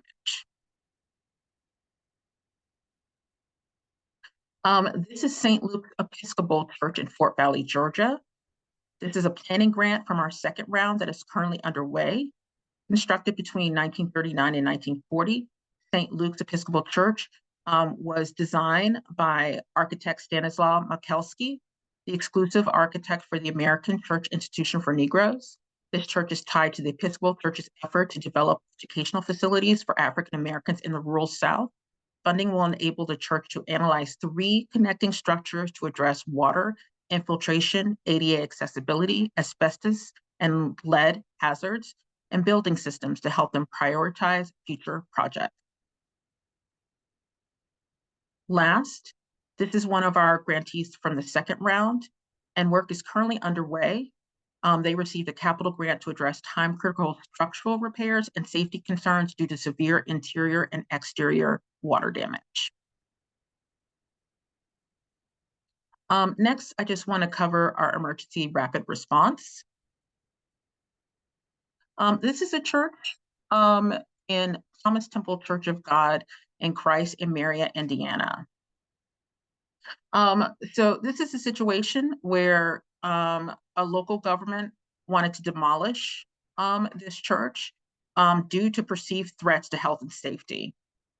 Together with Indiana Landmarks, we funded work to help alleviate those perceived threats, and Indiana Landmarks worked with the local government to get them to rescind the demolition order.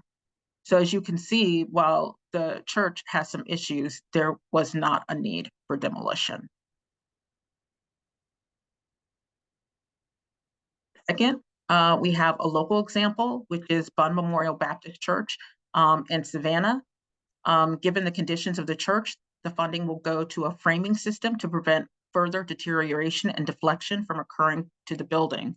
This temporary framing system is intended to provide structural support while the church seeks additional funds via grant applications in order to undertake a permanent repair and restoration campaign. Assuming this will occur in a 3 to 5 year period, this framing system will also be constructed in such a manner that it can be used as a jacking platform for the future permanent repair and restoration campaign.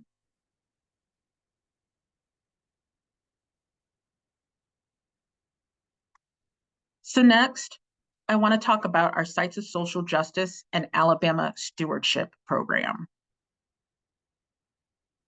So essentially, the stewardship program is preservation planning and capacity building and training.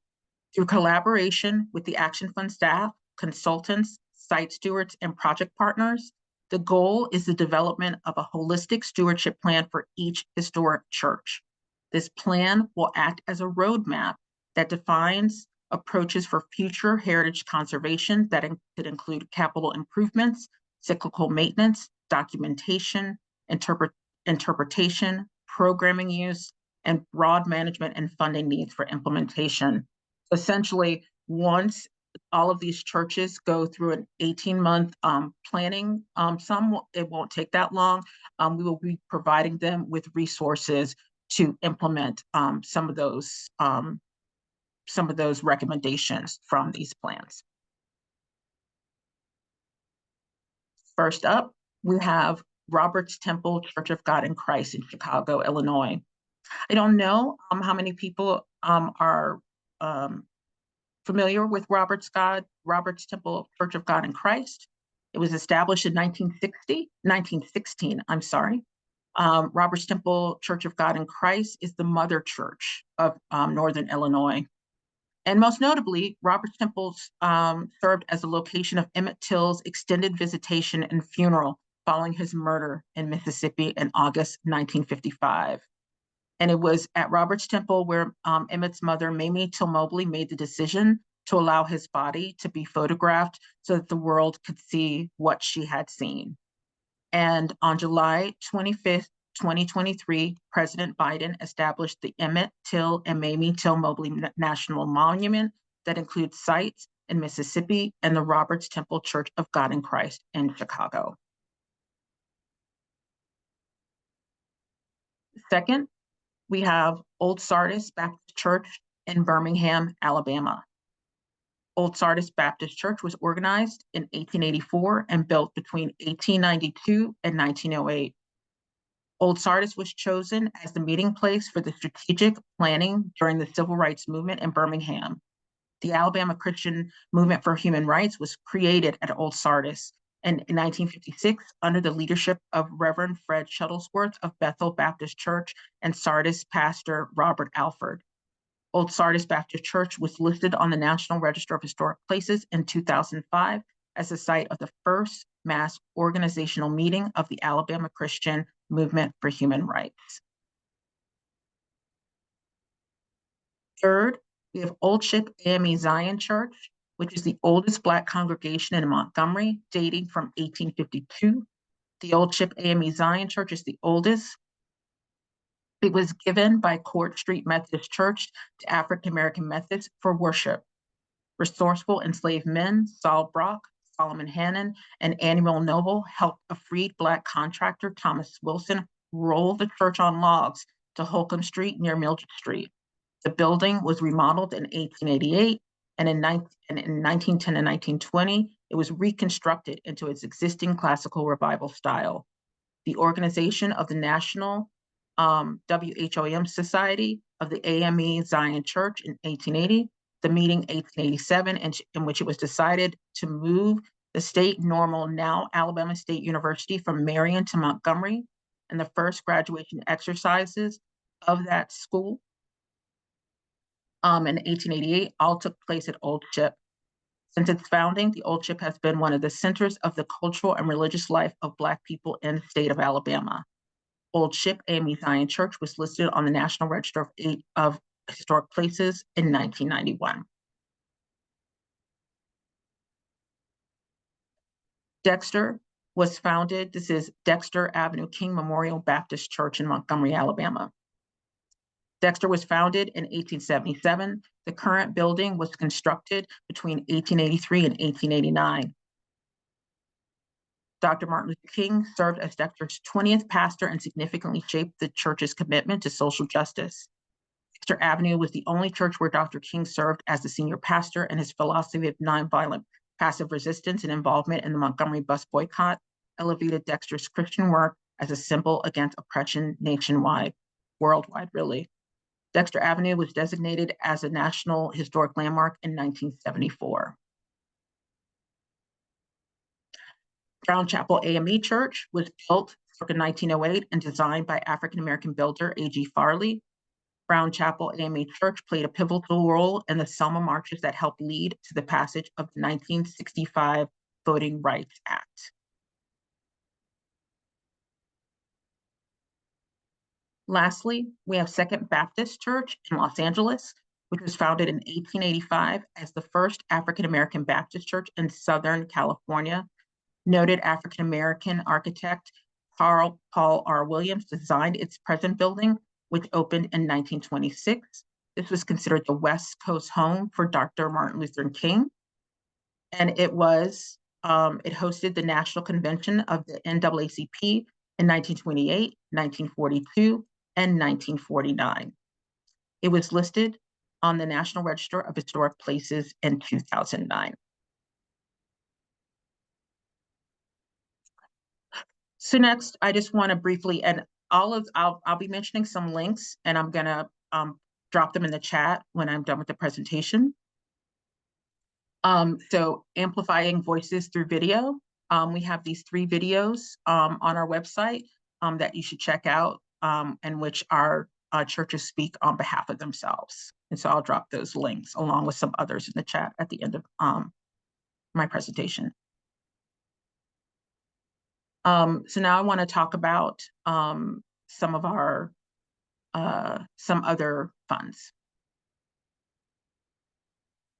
So one is the National Trust National Fund for Sacred Places. This is another grant program that has to do specifically for churches. They also have a range from $50,000 to $500,000. This does require a match and a commitment, but it's a great program. So for churches looking for funding, you should definitely check out this program. And again, I will be dropping these links in the chat.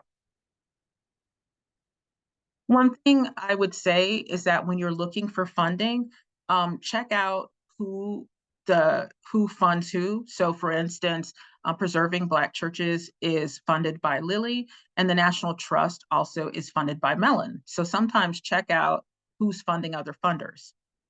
So Mellon has a program that has to do with community-based archives. And often churches have issues with their records and trying to maintain archives. So this might be a program that you might want to check out. So again, I'll drop this in the chat, but this has to do with community-based archives. Another comes from the Lilly Foundation, and it has to do with National Storytelling Initiative on Christian faith and life. So you might want to check out this initiative, and it's another one that has to do with storytelling and specifically about Christian life. So again, I will drop this chat in the chat, and you can check out this grant about storytelling.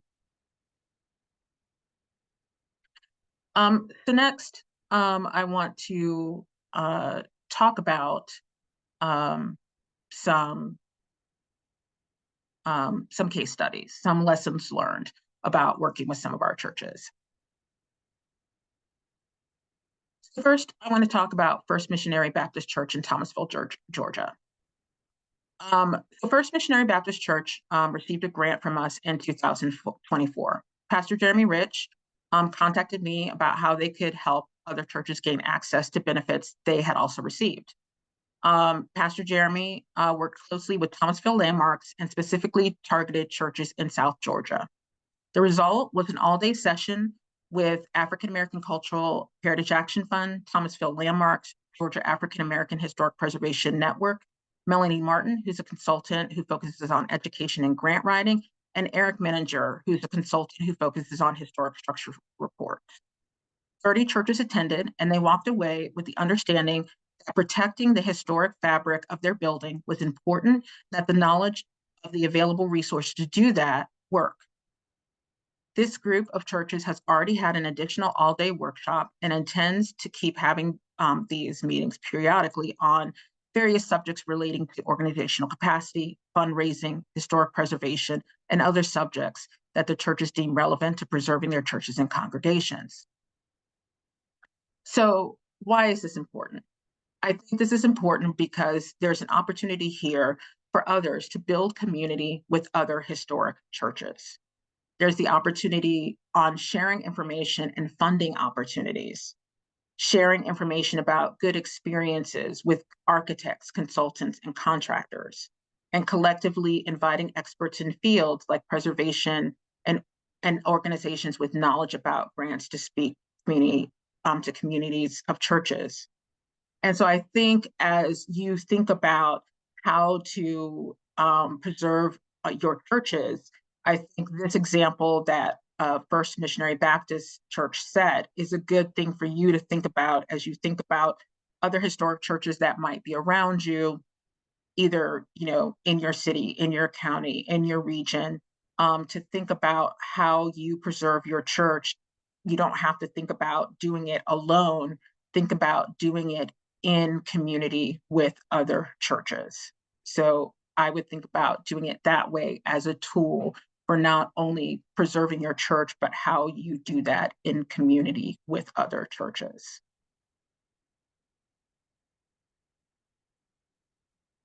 The other thing to think about is space sharing.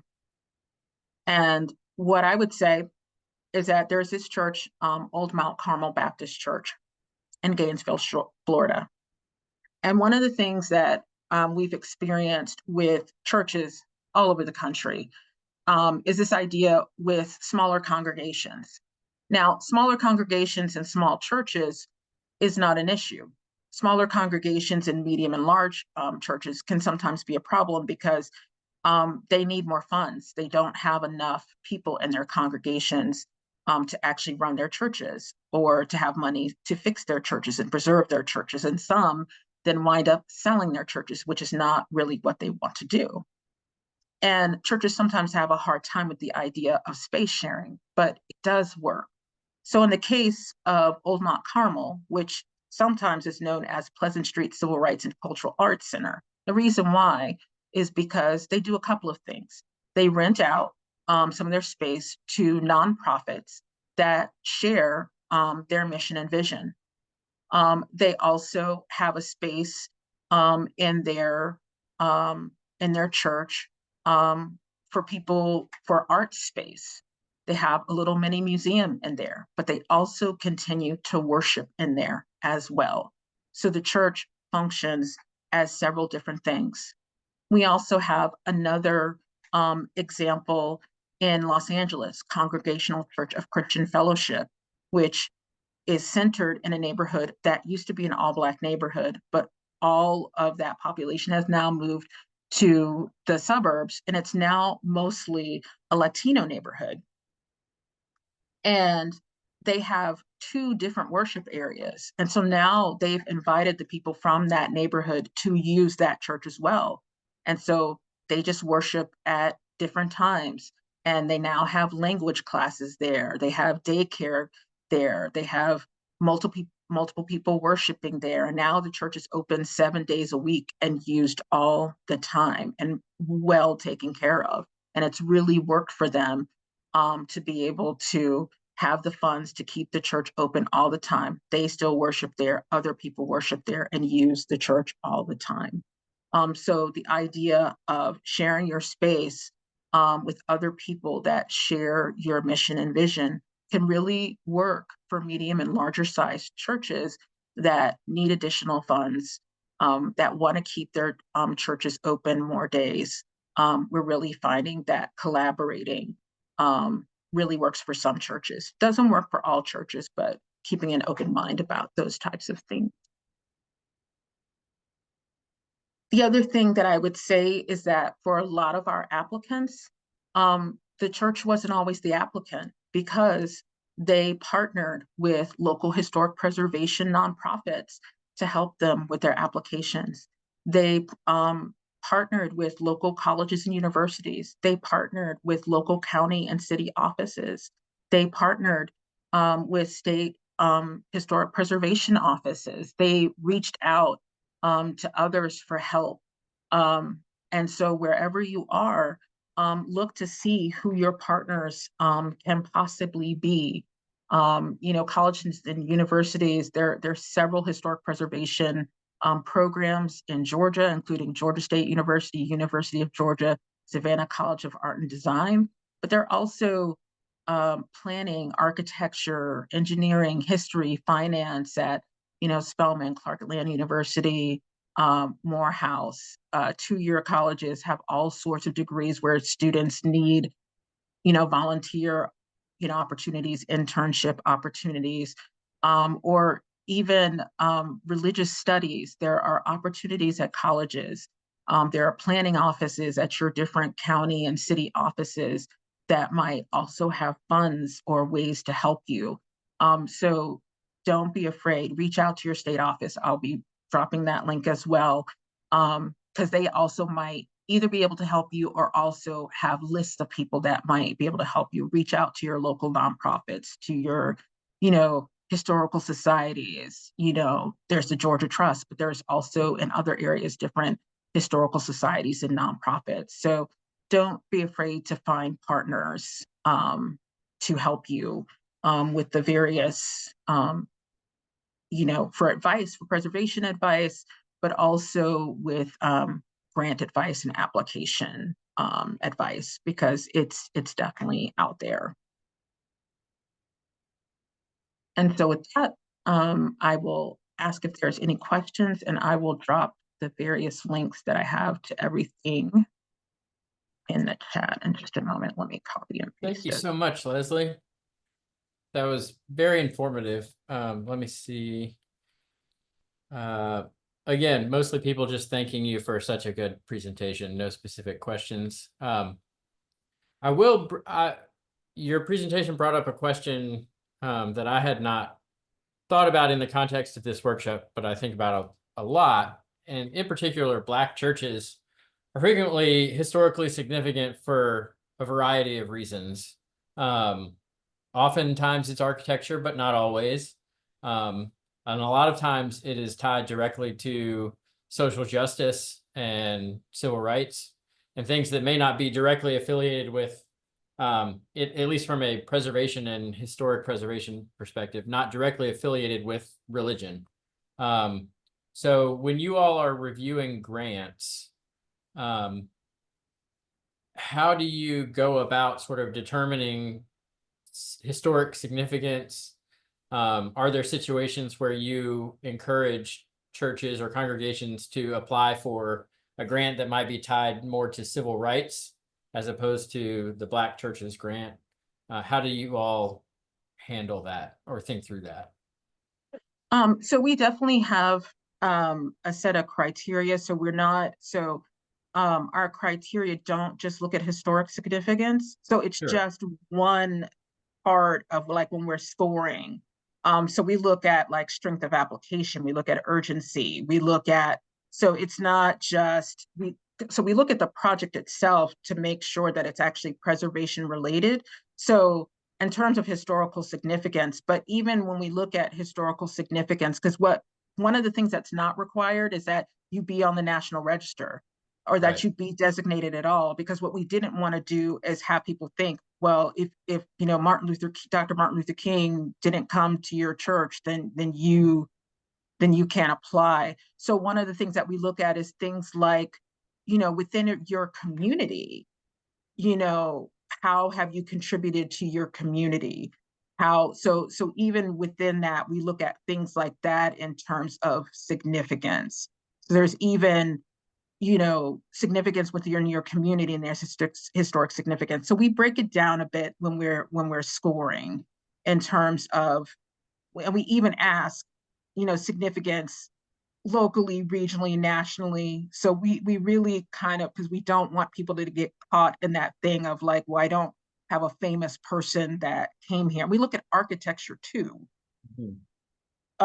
So we look at many different components so that people that don't, you know, that are not designated don't get caught in that. Yeah, that's one thing we haven't brought up in this workshop, but comes up frequently when we're discussing historic preservation with churches is National Register status and whether or not they should apply.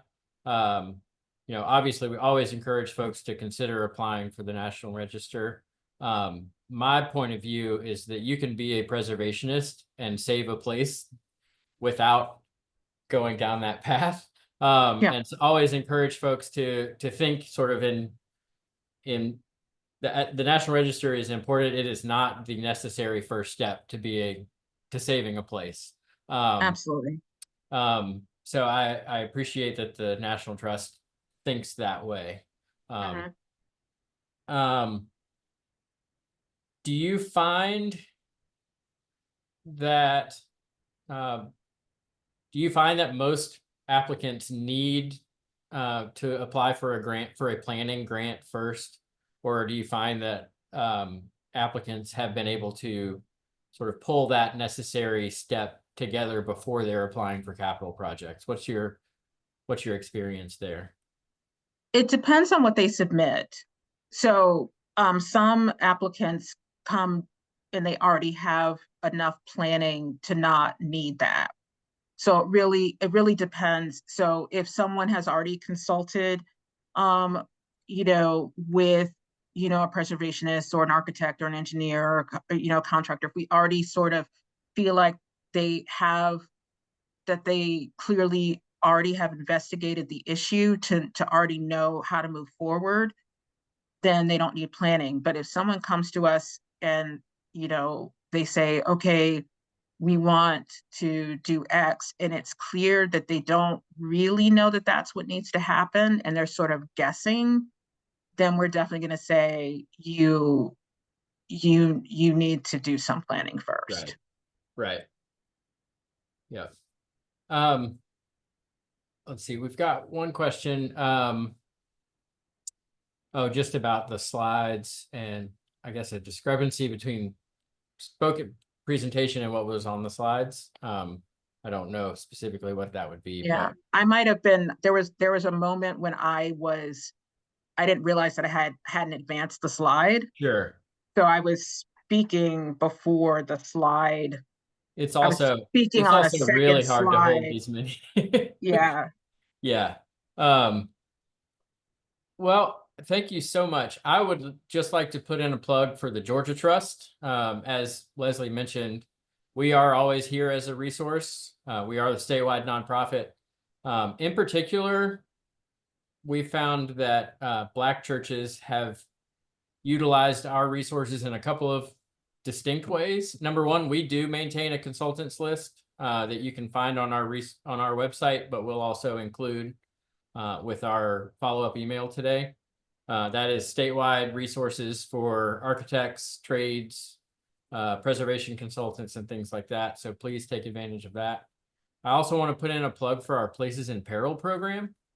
So we have an annual list of endangered sites.